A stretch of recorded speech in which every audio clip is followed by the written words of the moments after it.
오늘도 하나님의 은혜가 여러분과 가정에 있기를 예수 이름으로 축원합니다.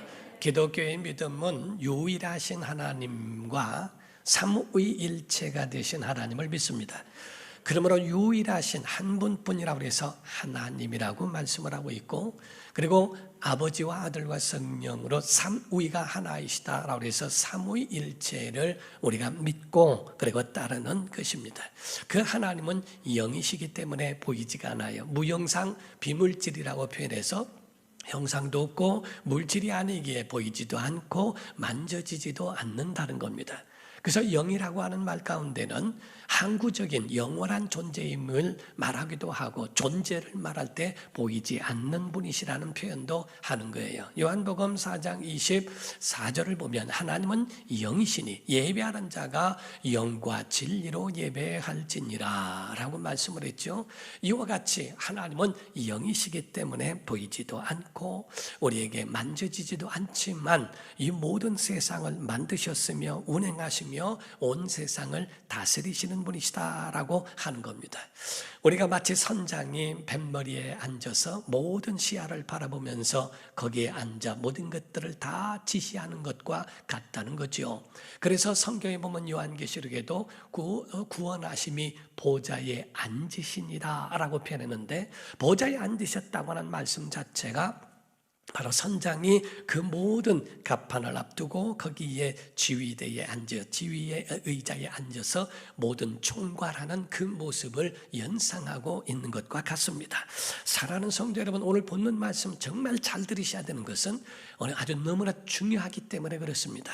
이 본문에는 요셉의 꿈꾼 이야기가 나오고 여러분들은 거의 다 알고 있는 내용이라고 본다는 거죠. 이 요셉이 꿈을 꾸었는데 그 꿈도 보이지 않습니다. 그러나 그 꿈은 곧 미래를 예시하고 있고 그 미래에 대하여 보여주고 있는 마치 청사진과 같아서 바로 그것을 바라보고 있는 조감도와 같다 하는 겁니다. 별에 대한 꿈을 꾸었어요. 별이 절하는 꿈이라고 하는 이 말씀에 대하여 보게 되면 하늘의 스타를 이야기합니다. 땅에도 스타가 되기를 바라는데 하늘의 스타를 말하면 존경을 받는 꿈이며 하늘의 분복을 받으며 살아가는, 그람 누리면서 살아가는 복이라고 말할 수 있다는 거죠. 모든 사람이 꿈을 가지고 있다고 하는 것은 굉장히 건강한 것이고 행복한 것이고, 이 꿈을 가지고 있다는 그 자체가 굉장히 하늘의 복을 누리고 있는 것이라고 여겨도 될 만큼 꿈이 있는 자와 없는 자의 차이는 하늘과 땅이라고 볼 수 있다는 겁니다. 교회는 어떤 것인가? 교회는요, 꿈을 파는 곳이고 주는 곳이고 심는 곳입니다. 성도들은 예배 때마다 사건마다 어느 문제가 있거나 교회를 찾게 될 때마다 이 꿈을 사러 오는 곳이고 꿈을 사가야 한다는 거지요. 하나님의 꿈이 인류를 구원하시기 위해 아들을 이 땅에 보내셨고 그 아들로 말미암아 십자가에 죽으시는 죽음의 과정을 통하여 온 인류가 구원을 받도록 허락하신 것은 하나님의 꿈을 이루신 거 아닙니까? 이와 같이 교회는 이 하나님의 꿈을 바로 모든 사람들에게 나눠주고 그 꿈을 그들에게 베풀어 주는 것을 바로 교회라고 보는 거죠. 목회자의 설교 가운데는 두 가지 유형으로 나눌 수가 있어요. 첫 번째 유형은 정직해 하는 율법적 설교가 있습니다. 하나님의 말씀의 옳고 그름에 대하여 딱 정해놓고 거기에 대해서 맞느냐 틀리느냐 이런 부분을 말씀하죠. 맞느냐 다르냐가 아니라 맞느냐 틀리느냐. 그래서 맞게 하나님 말씀에 거기에 대해서 사는 자들에게는 은혜를 주시지만 그렇지 않은 자들에게는 가차없이 징계를 받는, 율법적으로 예배 가운데 설교를 들어도 그 설교는 맞는 말씀이지만 심령에 와닿기보다는 정죄를 받게 되고 그 가운데 회개하지 않을 수 없는 그런 더 작아지고 죄인의 모습으로서 더 자기 자신을 자괴감으로 만들어가는 설교도 있습니다. 그러나 율법적 설교의 반대적인 복음적 설교는 그 말씀을 들으면 이 세상은 원래 어두웠구나, 이 세상은 원래 죄악이구나, 이 세상을 이겨낼 수 있는 희망을 말하고 소망을 말하고 미래에 대한 꿈을 줄 수 있는 그런 복음적 설교를 말하는 거예요. 율법적 설교를 하는 사람들은 복음적 설교하는 목사님들을 비난하기도 합니다. 그래서 세속적이다. 왜 세상 사람들은 궁디게 뚜리게 줘가면서 정결케 하지 못하느냐. 이 세상은 원래 어두워요. 이 세상은 원래 악합니다. 에덴 동산 이후에 악이 소멸된 적이 없어요. 죄가 관영했을 때 하나님이 그들을 치신 일이 있지만은 그렇게 쳐가면서 있어도 아주 없어지지 않고 있는 것은 요한계시록 마지막에 가서야 비로소 이 모든 악이 소멸되고 마귀가 지옥 가면서 끝나기 때문에 그렇습니다. 그러므로서 우리에게는 소망을 갖고 힘을 얻어서 바로 세균이나 이런 것들을 다 죽일 수는 없는 것처럼 바로 그 가운데에 면역력을 키워 이겨내게 해야 되는 것 같이 교회 안에서는 하나님의 말씀을 선포하고 그들에게 꿈을 주고 힘을 주어 그들이 다시 한번 일어날 수 있는 용기와 격려를 주는 것과 같다는 겁니다. 그러므로 설교 자체가 꿈을 꾸게 하고 꿈을 가꾸게 하고 꿈을 이루는 것에 대하여 선포하는 것이 바로 설교와 같습니다. 우리가 상담을 하게 되면 상담학 가운데 피그말리온 효과라는 말이 있어요. 피그말리온 효과라고 하는 것은 그거는 피그말리온이라고 하는 왕이 있었습니다. 근데 그 왕이 조각상을 만드는데 여인의 조각상을 만드는데 너무 아름다운 거예요. 나중에는 그 조각상을 사랑하고 그 앞에 가서 격려하고 그 조각상을 얼마나 사랑하는지 나중에는 조각상을 사랑한다고 고백하기까지도 합니다. 그렇게 하도 하니까 거기에 있는 그 여신 가운데 아프로디테라고 하는 여신이 너무 측은하게 여겨 그 조각상을 진짜 여자로 만들어줘서 그 피그말리온 왕과 더불어 잘 먹고 잘 살았다고 하는 것이 그게 바로 피그말리온 효과라고 하는 겁니다. 그래서 이거에 대하여 그 효과를 이야기하는 것은 어떤 사물이나 사건과 문제나 사람에 대하여 긍정적으로 생각하고 기대하고 말하면 그대로 된다는 것이 피그말리온 효과예요. 그러나 반대로 스티그마 효과라고 하는 것이 있습니다. 스티그마 효과는 낙인 효과라고 해서 그거는 넌 안 돼, 너는 못해, 너는 모든 것이 안 될 거야. 꼭 신기하게 말을 하더라도요, 똑같은 하나를 놓고서도요, 꼭 말을 하더라도 그 마음 상하게 하고 기분 나쁘게 하고 그 마음속에 너무나 자괴감이 들도록 만들어 놓는 그런 사람들도 없지 않아 있어요. 그게 바로 스티그마 효과입니다. 그래서 그들 마음속에는 안 된다는 생각으로 가득하고 항상 부정적으로, 그래서 세상 살아가는데 부정적인 것이 부딪혀도 그런 것이 면역력이 돼서 다 이겨내는 것은 좋지만 그 속에 잘못된 자아가 형성이 돼서 세상 사회성에서는 굉장히 많은 사람들에게 상처를 도로 주는 사람으로 크더라는 거죠. 잭 웰치라고 하는 사람이 있는데 그 사람은요, 피그말리온 효과로서 가졌던 아주 효과적이었던 그런 것을 경험한 사람 중에 하나입니다. 그는 어렸을 적에 말을 제대로 못했대요. 그래서 말을 하더라도 조금 다른 사람들처럼 매끄럽지 못한 말을 하니까 그 가운데 많은 사람들이 놀리는데 엄마는 얘기합니다. 엄마는 그에게 말하기를, 내가 생각이 너무 빨라서 말이 따라지지 못하는 거야. 그러나 그것만 보조를 맞추면 넌 어마어마하고 상상할 수 없는 일들을 해낼 거야. 그에게 격려하고 피그말리온 효과로 계속적으로 말하더니 그 아이가 결국에는 엄청난 갑부가 될 수 있도록 그 말이 정상이 되어지고 엄청난 부자가 되며 그 가운데에 성공한 사람의 한 사람으로 세워지는 것을 보게 됩니다.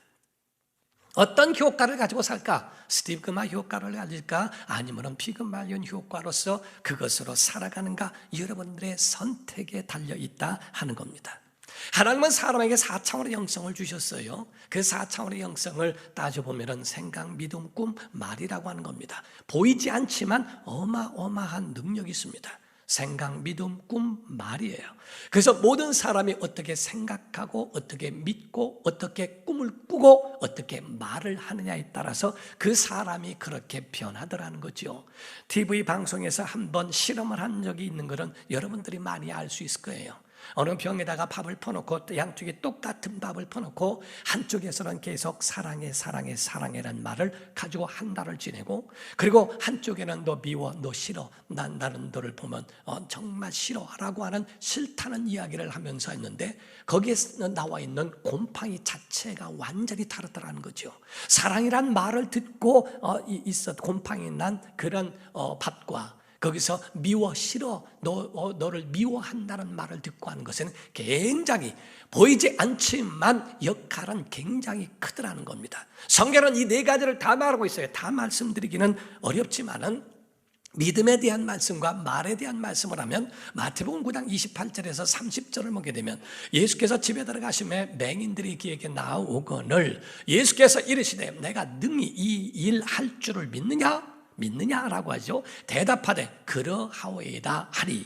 이에 예수께서 그들의 눈을 만지시며 이르시되 너희 믿음대로 되라 하시니 그 눈들이 밝아진지라. 예수께서 엄히 경고하시되 삼가 아무에게도 알리지 말라 이렇게 말씀합니다. 바로 이와 같이 예수께서 하신 말 내 믿음대로 되라 라고 말씀도 하십니다. 민수기 24장 26절 이하에 보면 여호와께서 모세와 아론에게 말씀하셨어요. 이르시되 나를 원망하여, 자 스티그마 효과죠. 나를 원망하는 이 악한 회중에게 내가 어느 때까지 참으랴. 이스라엘 자손이 나를 향하여 원망하는 바 그 원망하는 말을 내가 들었다라고 말씀합니다. 그들에게 이르기를 여호와의 말씀에 내 삶을 두고 맹세하노라. 너희 말이 내 귀에 들린 대로 내가 너희에게 행하리니 라고 되어 있습니다. 바로 하나님은 그 소리를 들으신다는 거예요. 보이지 않지만 그 소리를 들으신다는 거예요. 내 믿음대로 되라. 그리고 내 말을 한 대로 내가 내 귀에 듣고 그 말대로 행하시겠다라고 말씀하죠. 보이지 않지만, 꿈도 보이지 않지만 그 꿈대로 된다는 것을 여러분이 아십니까? 여러분과 저는 분명하게 이 요셉이 꿈을 꾸었는데 17살 때 꿈을 꾸었어요. 13년이란 세월을 고난의 산맥을 지나서 30세에 총리가 되는 그러한 꿈을 실현하게 됩니다. 이는 아브라함의 꿈을 꾸고 이삭과 야곱에게 흘러 요셉 때에 와서 그 꿈이 이루어지는 모습을 보게 되는 것을 말합니다. 오늘 제가 드리고자 하는 말씀이 있어서 그래요. 잘 들으세요. 이 설교 여행에 여러분이 같이 따라오셔야 됩니다. 오늘 본문 말씀에도 보게 되면 이 요셉이 시기를 얻게 되는데 왜 그 꿈 얘기를 해서 시기를 사게 될까라고 생각을 합니다. 본문 말씀 5절을 보게 되면 5절에 요셉이 꿈을 꾸고 자기 형들에게 말하며 그들이 그를 더욱 미워하였더라. 아니 그러지 않아도 미워 죽겠는데 꿈을 꾸었어요. 그 꿈 얘기니까 더 미움이 사는 거예요. 8절에 보니까 또 같이 나옵니다. 그의 형들이 그에게 이르되 내가 참으로 우리의 왕이 되겠느냐? 참으로 우리를 다스리게 되겠느냐? 하고 그의 꿈과 그의 말로 말미암아 그를 더욱 미워하더라. 미워하더라는 말을 2번씩이나 강조를 하면서 이야기를 합니다. 그 꿈을 말하고 있는데 이 꿈을 말하는 이유가 뭔지 아십니까? 우리가 꿈을 꾸는 것을 말하는 것은 가슴에 간직하고 품고 두 번째는 하나님 앞에 아뢰어 그것을 구체화시켜가는 과정이라고 표현을 하는 거예요. 마치 로마서 10장 9절에서 10절에 있는 것처럼 내가 만일 내 입으로 예수를 주로 시인하며 또 하나님께서 그를 죽은 자 가운데서 살리신 것을 내 마음에 믿으면 구원을 받으리라. 사람이 마음으로 믿어 의에 이르고 입으로 시인하여 구원에 이르는 것과 같다는 거지요. 꿈을 꾼 것을 말함으로 인하여 그 꿈을 구체화시켜가는 그 과정, 하나님과 연결시켜가는 과정을 가르쳐 말하는 겁니다. 자, 꿈의 내용을 잠깐 말씀을 드릴게요. 6절과 7절입니다. 요셉이 그들에게 이르되 청하건대 내 꾼 꿈을 들으시오. 우리가 밭에서 곡식단을 묻더니, 곡식단이었어요. 묵더니 내 단은 일어서고 당신의 단은 내 단을 둘러서서 절했다고 표현을 했습니다. 9절입니다. 이어서 9절에 요셉이 다시 꿈을 꾸고 그의 형들에게 말하여 이르되 내가 또 꿈을 꾼즉 해와 달과 11별이 내게 절하더이다 하니라. 자, 두 가지 다 합해서 공통점이 있는데 모두가 다 절하더이다, 절했다 라고 표현을 했어요. 예. 근데 그것이 42장에 가서야 이루어지는 그 모습을 보게 되지요. 여러분, 꿈은 현실의 반영이라고 해서 사람들은 자기가 가지고 있는 그러한 것에서 보게 됩니다. 다시 말하면 내 형편과 같은 것으로 표현되어진다는 거죠. 모르는 얘기를 할 수가 없죠. 아는 것 가운데서 그거를 펼쳐지게 되는 부분을 말합니다. 어떤 이 장로님이요, 기도를 하는데 자녀를 위하여 기도하는데 자기 직업대로 기도하더래요. 그 장로님은 목수일을 하는데 자녀를 위하여 기도할 때마다 하나님, 내 자녀들은 다 하나님이 쓰시는 제목이 되게 하여 주옵소서. 그런데 어떤 장로님은 운전을 하는데 자녀들을 위해서 기도할 때 우리 자녀들을 앞날을 운행하여 주옵소서 그런데요. 그러니까 각각 자기들이 가지고 있는 대로 그렇게 기도하고 이렇게 표현한다고 그래요. 대학에서 애들이 싸움이 붙었는데요, 멱살을 잡고 싸우는데 거기에 표현하는 방식이 교수님들이 다 다르다고 그러죠. 그 가운데 의상학과 그 교수님은 야, 옷 찢어질라 그렇게 얘기한대요. 아동학과 교수님은 야, 애들이 보고 배운다 이랬는데요. 또 그 가운데 경제학과 교수님은 야, 그렇게 싸워서 남는 게 뭐냐 하고 얘기한대요.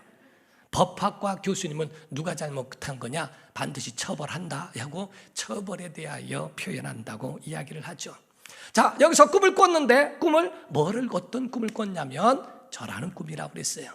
절하는 꿈이라고 하는 것은 군림한다, 짓밟는다는 의미가 아닙니다.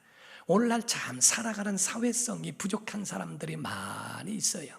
스티그마 효과처럼 항상 자기 말을 표현하되 사람으로 기분 나쁘게 하는 사람들이 있어요. 그리고 또 두 번째로는 어떤 자리에 위치에 올라가면 뭔가가 굉장한 사람이 된 양 갑질하고 사람들 무시하고, 아니 남한테는 다른 사람의 관계에 있었을 때는 무시하는 것에 대하여 그거를 비난하면서 자기가 그 입장에 대해서 무시하는 것은 당연하다고 여기고 있다. 오늘 여러분들은요 항상 거울을 보듯이 여러분 자신을 조명해 봐야 된다는 겁니다. 내 표정과 내 말이 사람들에게 상처가 되고 있는지, 이 말이 웃는다고 해서 상처가 없는 게 아니에요. 웃어도 엄청 상처 주는 사람 많습니다. 우리가 화를 내면서 때리면서 화를 내는 사람하고요 웃어가면서 때리는 사람 더 징그러워요. 상처라고 하는 것에 대하여 우리의 말을 고치고 우리의 생각을 고치고 하나님이 그 소리를 들으신대요. 우리가 권력을 받거나 어느 위치에 올라갔을 때에 그거를 싸우라고 그 위에 올라가게 한 게 아닙니다. 군림하라고 올린 게 아닙니다. 섬기라고 올린 겁니다. 그래서 그 가운데 절한다는 의미라니까 마치 거기서 군림하고 여봐라 하는 그런 소리로 착각하고, 알면서도 그거를 들으면서도 자기 성품을 다스리지 못하는 사람들이 너무나 많습니다. 여기서 성경이 말하는 절하는 꿈이란 말은요 존경받는 꿈이란 얘기입니다. 오늘날 사회에서 바라볼 때 부러움의 대상 있죠. 돈이 많고 권력을 잡고 이리와 저리한 모든 것들이 가능하고 다 잘되면 아주 부러움의 대상 되죠. 그러나 존경은 못 받습니다. 성경이 말하는 절하는 꿈은 부러움의 대상이 아니라 바로 이와 같이 그에 대하여 존경하는 사람, 존경받는 사람. 여러분 회사에서요 사장이 사원에게 큰 절하고 싶은 그런 존경하는 사원이 있어요. 임금임에도 불구하고 자기 신하에게 너무 존경스러워서 그 앞에 고개 숙이고 싶은 사람이 있어요. 교회도 마찬가지예요. 목사가 성도이지만은 그 앞에서 정말 고맙다고 그 마음의 중심에서 존경을 표현하며 인사하고 싶은 사람도 있어요. 목사보다 인품이 낫고 성품이 낫고 어쩌면 저렇게 목사가 따라갈 수 없는 저러한 언어와 저러한 인품을 가질 수 있을까? 부럽다, 존경스럽다. 지금 성경이 말하고 있는 절하는 꿈이라는 말은 부럽다, 야 좋다 이것으로 끝나는 따위가 아닙니다.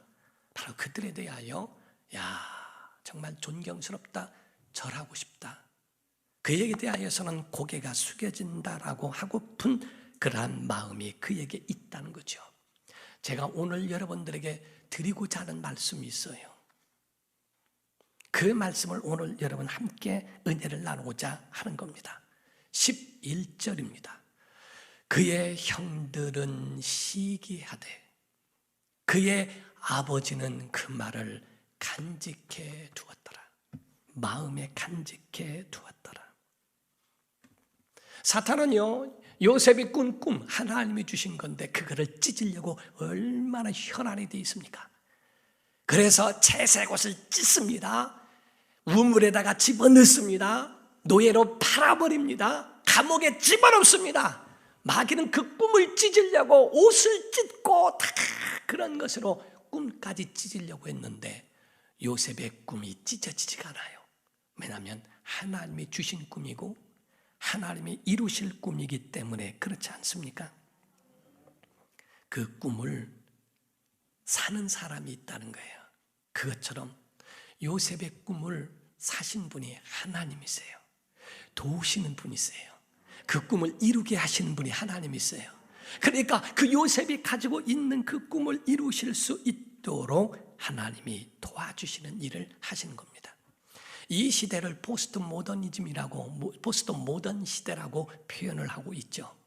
절대를 인정하지 않는 시대. 포스트 모던이란 말은 절대를 인정하지 않는 시대. 그래서 오늘날도 교회에 물론 그거는 하나의 좀 효과적으로 표현하고 이해하기 쉽게 그 표현을 쓰기도 합니다만은 오늘날 말을 자꾸 정제하는 데 쓰려고 하지 마세요. 포스트 모던 시대니까 그런 말들을 많이 알고 있으니까 그거 틀린 게 아니라 다른 겁니다. 이런 말을 하고 얘기하죠.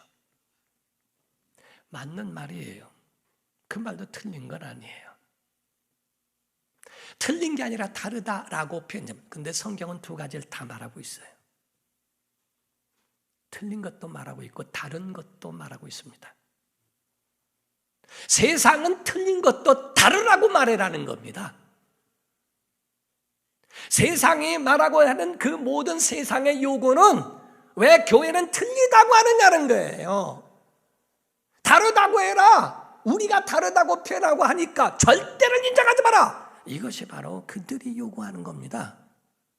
세상에 세뇌되어 있으니까 주일날에는 1시간 정도, 그것도 설교는 30분 정도밖에 되지 않으니까 그 소리 듣고 일주일 내내 세상 소리, 마귀 소리, 사탄의 소리, 세상 것들로 가득 채워놓고 30분 동안에 뭐가 그들에게 두려워질 수 있을까?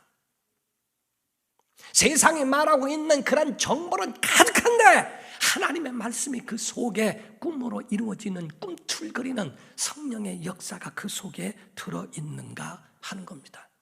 절대를 인정하지 않는 시대, 포스트 모던. 그래서 WCC가 나오고 NCCK가 나오는 겁니다.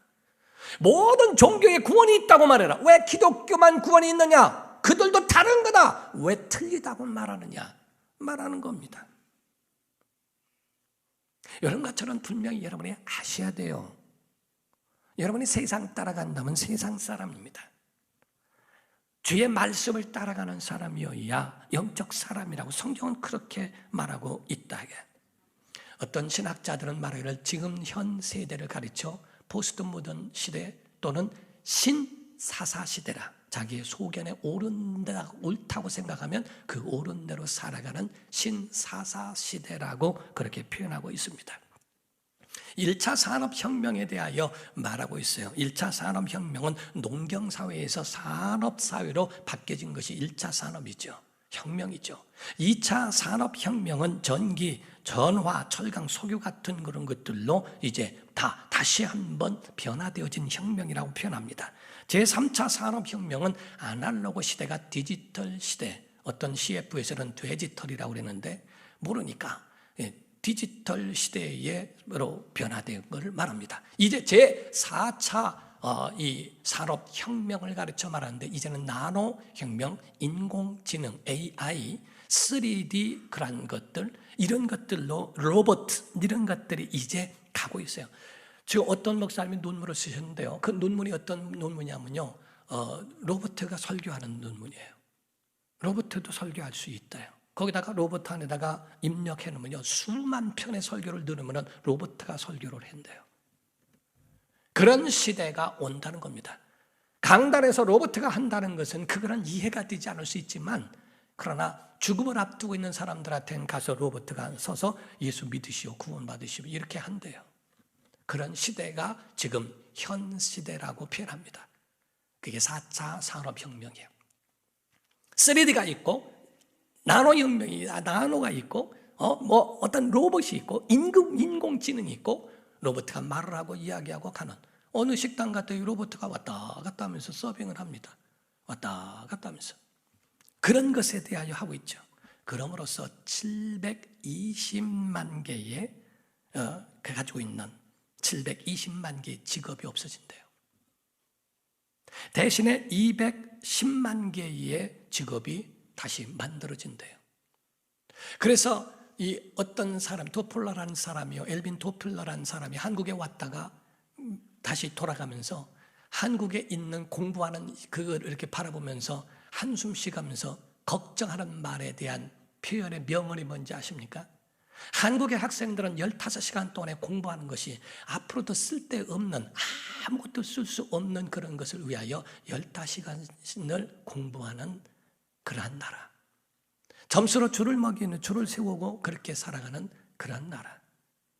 옛날에 버스를 타고 차장이 오라이 했던 그런 거를 지금 아무도, 지금 아이들은 기억을 못하는 것처럼, 지금은 옛날 것들이 다 사라져 가는데 다 옛날 거 수판을, 주판이라고 그러죠. 그거를 하고 암산을 하고 했던 것이 다 옛 것이 돼버렸는데, 그것을 위하여 마치 그런 퇴색된 것을 다시 돌아가는 느낌 같은, 앞으로는 4차 산업혁명이 일어나 그것으로 갈 텐데 미래를 내다보지 못하는 그런 나라다라고 하는 표현으로 걱정을 해더라는 거죠. 사랑하는 성도 여러분, 오늘 결론을 맺습니다. 새 시대는 새 사람이 필요합니다. 애굽에 지금 7년 풍년이 들고, 그리고 7년 흉년이 드는 것을 이제 꿈을 꾸고 바로가 꾼 꿈을 해석하면서 요셉이 총리의 자리에 오르게 됩니다. 그렇게 오르는 것처럼 하나님의 꿈이 지금 이루어질 수 있는 것은 누구를 통하여 역사가 되는가? 요셉을 통하여 그 시대를 열어가더라 하는 거예요. 다시 말하면 새 시대는 새 일꾼이 필요한 거예요. 요셉 같은 사람. 그래서 바로가 그에 대하여 이야기할 때에 창세기 41장 38절에서 40절입니다. 바로가 그의 신하들에게 이르되 이와 같이 하나님의 영에 감동된 사람을 우리가 어찌 찾을 수 있으리요 하고 요셉에게 이르되 하나님이 이 모든 것을 내게 보이셨으니 너와 같이 명철하고 지혜 있는 자가 없도다. 너는 내 집을 다스리라. 내 백성이 다 내 명령에 복종하리니 내가 너보다 높은 것은 내 왕자뿐이리라 라고 말하죠. 다시 말씀드립니다. 새 시대의 새 사람은 누군가? 성령에 감동된 사람, 하나님의 지혜가 있는 사람, 하나님의 명철이 있는 사람. 아니, 지금 시대가 어느 시대인데 기독교를 말하고 신앙을 말하고 하나님을 말합니까? 과학이 얼마나 발달한데, 인공지능이 있으면 있을수록 사람들의 마음이 냉랭하다는 것을 모릅니까? 과학이 발달하고 세상이 발달할수록 심령은 더 악해지고 더 하나님과 상관없는 삶을 살아가는 것이 지금 현 세대, 얼마나 더 절실히 필요하고 더 얼마나 하나님을 필요로 하고 있는 시대에 우리가 살고 있는데요. 그런데 사람들이 말하기를 무슨 시대가, 이런 시대에 무슨 하나님이 어딨느냐. 천만의 말씀이요. 하나의 산업혁명이 일어날 때마다 새로운 사람이 필요해요. 엘리야 시대 때는 엘리야 영감이 필요합니다. 엘리사 시대 때는 갑자기 영감이 있어야 되는 거예요. 오늘 4차 산업혁명 시대에서는 어떤 사람이 필요할까? 다른 사람이 아니요, 성령의 사람이요. 여러분, 정말 더 어두우면 어두울수록 별은 더 빛나게 되는 겁니다. 하나님의 사람은 그 가운데 더 필요로 하고 더 움직이고 더 엄청난 역사가 그 속에 있게 된다 하는 거죠. 오늘날의 요셉이 필요하다 이 말이에요. 오늘날의 성령에 감동된 자가 필요하다 이 말이에요. 오늘날 성령으로 살아가는 사람이 필요하다는 겁니다. 마태복음 9장 17절에 말씀합니다. 새 포도주를 낡은 가죽 부대에 넣지 아니하나니 그렇게 하면 부대가 터져 포도주도 쏟아지고 부대도 버리게 됩니다. 새 포도주는 새 부대에 넣어야 둘 다 보존된다는 거예요. 영적 사람, 지금 세상에서는 하나님의 말씀에 감동되고 성령으로 살아가는, 믿음으로 살아가는 사람이어야 한다는 겁니다.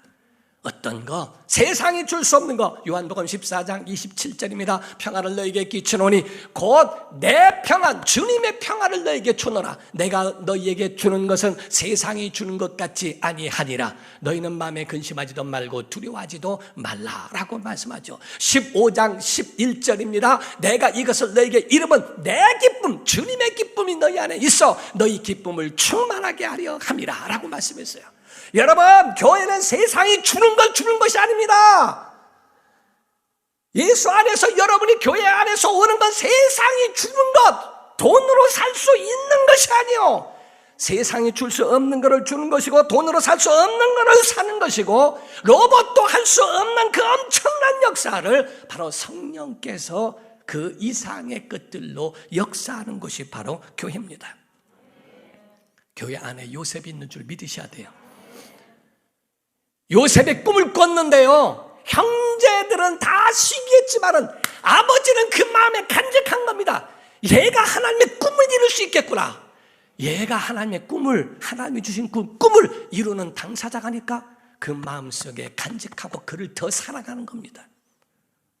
여러분, 여러분과 저는 다른 게 아니에요. 정말 그 꿈을 가지고 있는 자를, 그들을 보살피고 그들을 이해하고 그들을 이끌어주고 그들을 사랑하고 그들을 높이며 그들이 그 꿈을 이룰 수 있도록 협력할 수 있는 요셉의 아버지같이 그 마음속에 간직하고 있는가? 미래의 주인공 요셉 같은 사람, 세상을 이끄는 요셉, 그 요셉을 품는 아버지 같은 사람, 꿈 있는 자에게 함께 해주고 그를 위하여 기도해주고 그를 위하여 붙들어 줄 수 있는 그러한 사람, 그러한 곳이 교회인 줄로 믿습니다. 여러분, 여러분의 가정에 요셉이 있어요. 우리 교회 안에도 요셉이 있는 겁니다. 바로 이 시대를 이겨나갈 수 있는 사람은 다른 사람이 아니라 하나님의 영에 감동된 사람이에요. 다시 말하면 성령으로 사는 사람이라 이 말이에요. 구약에는 하나님의 영에 감동된 사람이 많으니까 바로 여러분과 저에게는 하나님의 말씀으로 감동된 예배의 사람, 그런 사람들에게 새 시대를 열게 하실 것이고 새로운 혁명 가운데 주인공이 되게 하실 줄로 믿습니다. 그러한 하나님의 꿈, 요셉의 꿈이 하나님의 꿈으로 연결될 수 있도록 우리 교회도 그와 같은 교회 되기를 주 이름으로 축원합니다. 기도하겠습니다. 이 시간에 다 같이 통성으로 기도할 때, 주님, 하나님은 우리에게 세상이 줄 수 없는 것을 주는데 오늘날 우리가 가지고 있는 것은 자꾸 세상 것을 요구합니다. 교회가 왜 이거 안 하냐, 왜 저거 안 하냐, 해야 됩니다. 또 하고 있습니다. 구제해라, 뭐를 해라 해가면서 이런 얘기로만 하고 있지만 교회는 세상이 줄 수 없는 것을 주는 거예요. 주님, 그러한 주인공을 만들어내는 교회, 그러한 가정, 그러한 우리가 될 수 있도록, 대한민국이 되도록 도와달라고. 요셉으로 인하여 애굽만 산 게 아니라 이스라엘 민족을 살리고 거기에 있는 모든 주변 국가를 살린 것처럼 요셉과 같이 살리는 사람, 생명 있게 하고 다스리게 하는 사람, 곧 꿈이 있는 사람, 성령에 감동된 사람같이 성령 충만하여 살아가도록 역사하여 주옵소서. 다 같이 통성으로 기도하겠습니다.